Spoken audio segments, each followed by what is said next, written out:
পরিশেষে 1 পোয়া মাছ নিচ্ছি 1500 টাকা কেজি। কয়টা উঠবে? 3টা। পরিশেষে এত টাকা 1500 টাকা কেজির মাছ কম কথা, 1 পোয়া নিলে যথেষ্ট, একদিন খাওয়া যাবে। এই যে এইলে মাছ 1500 টাকা কেজি, তাও কি দামাদামি করে নিছি, একটা টাকাও কম নেয় না। হ্যাঁ কেমন হয়েছে?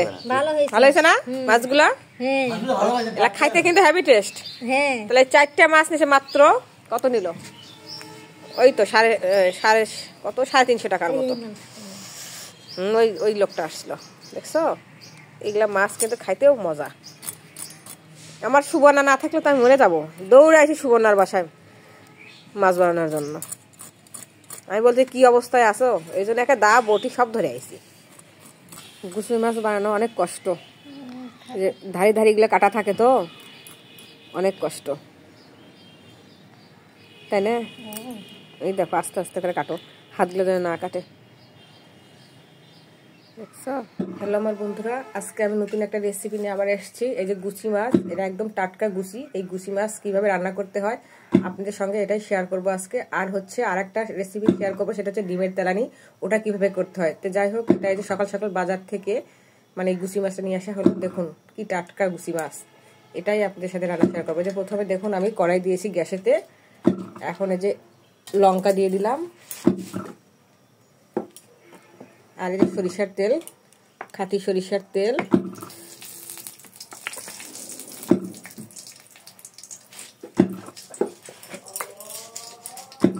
একটু পাঁচফোড়ন দিয়ে দিই,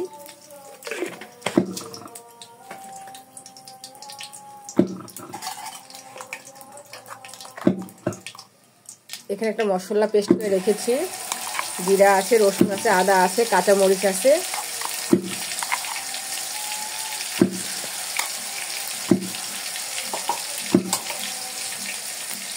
একটু জল দেবে, না হলে তেলগুলো ফুটবে। এখন একটু হলুদের গুঁড়া,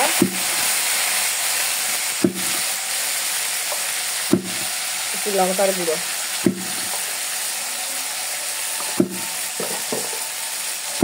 একটু পরিমাণ মতো লবণ দিয়ে দিচ্ছি। এখন মশলাটা ভালো করে কষাতে হবে।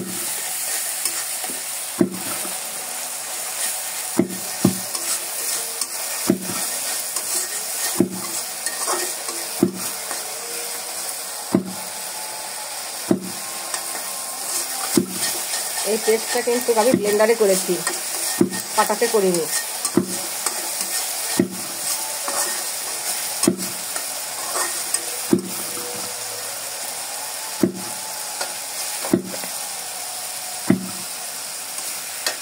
এই যে দেখুন তেল ছাড়তে শুরু করেছে। এখন আমি আলু দিয়ে দিব,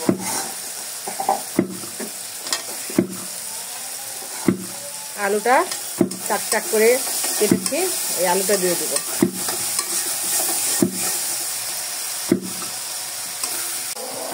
দেখুন ভালো করে এই মশলার সাথে আলুটা ভালো করে কষাতে হবে।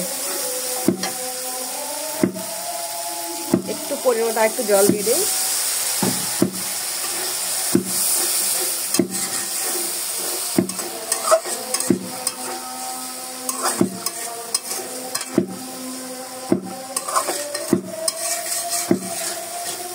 এই গুটি মাছের রসাটা খেতে দারুণ লাগে খেতে।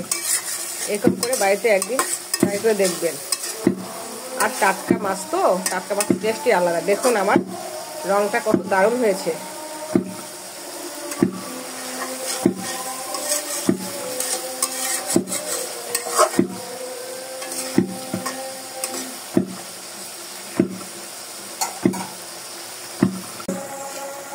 এই যে আমার মশলাটা আলুটা কষানো হয়ে গেছে, আমি এখন মাছগুলো দিয়ে দিব।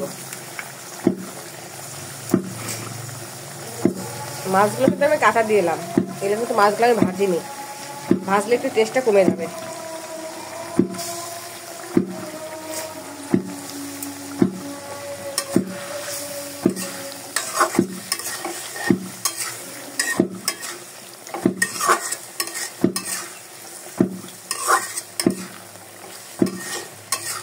এটা এটাকে আবার একটু ভালো করে একটু কষাতে হবে।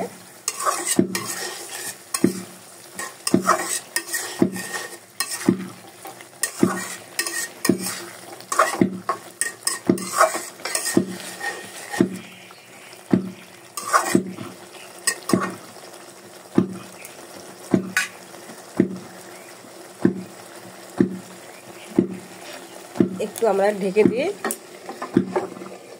5 মিনিট পর আমরা ফিরে দেখবো কেমন হয়েছে তরকারিটা।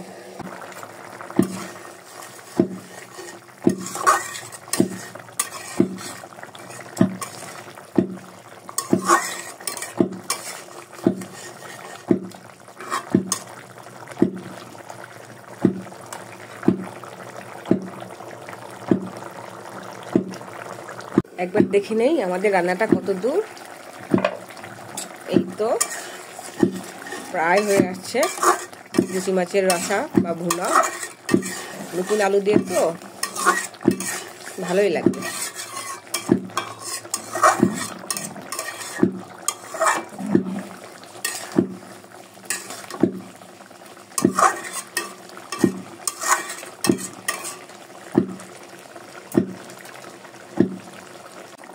আমার তরকারি রান্না করা শেষ, এখন আমি নামিয়ে ফেলবো।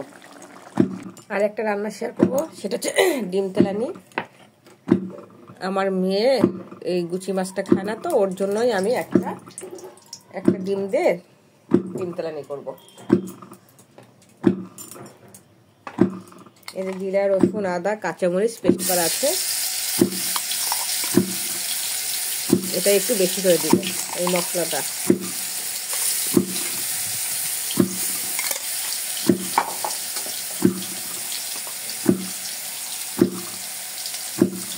একটু হলুদের গুঁড়া, মরিচের গুঁড়া, পরিমাণ মতো লবণ।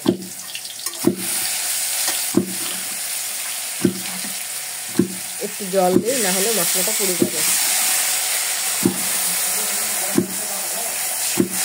এটা ভালো করে মশলাটা কষাতে হবে। এই মশলা থেকে যতক্ষণ না তেল বেরোচ্ছে ততক্ষণ কিন্তু মশলাটা ভালো করে কষাতে হবে। এখানে সব কিছু পেস্ট করা আছে, জিরা, রসুন, আদা, কাঁচামরিচ, এটা কাঁচামরিচ দিয়েছি, আর হালকা একটু লঙ্কার গুঁড়ো দিয়েছি একটু রঙের জন্য।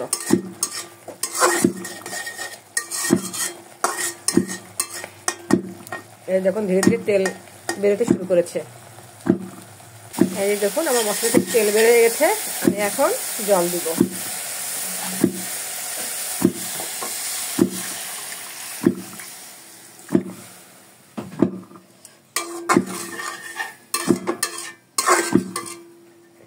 এখন জলটা উঠতে থাকুক। এখন আমি একটা ডিম ফেটিয়ে দিব, আবার ঢাকিয়ে দিব। এই যে আমাদের ডিম তেলানি হয়ে গেছে। বাড়ির সদস্য 4 জন, এটা খাবে, ওটা খাবে, কেউ মাছ খাবে না, কেউ ডিম খাবে না।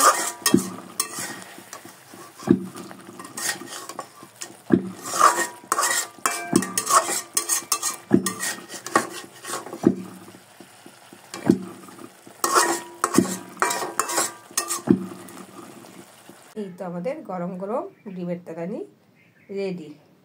বন্ধুরা কেমন হয়েছেন অবশ্যই কমেন্টে জানিয়ে দেবেন।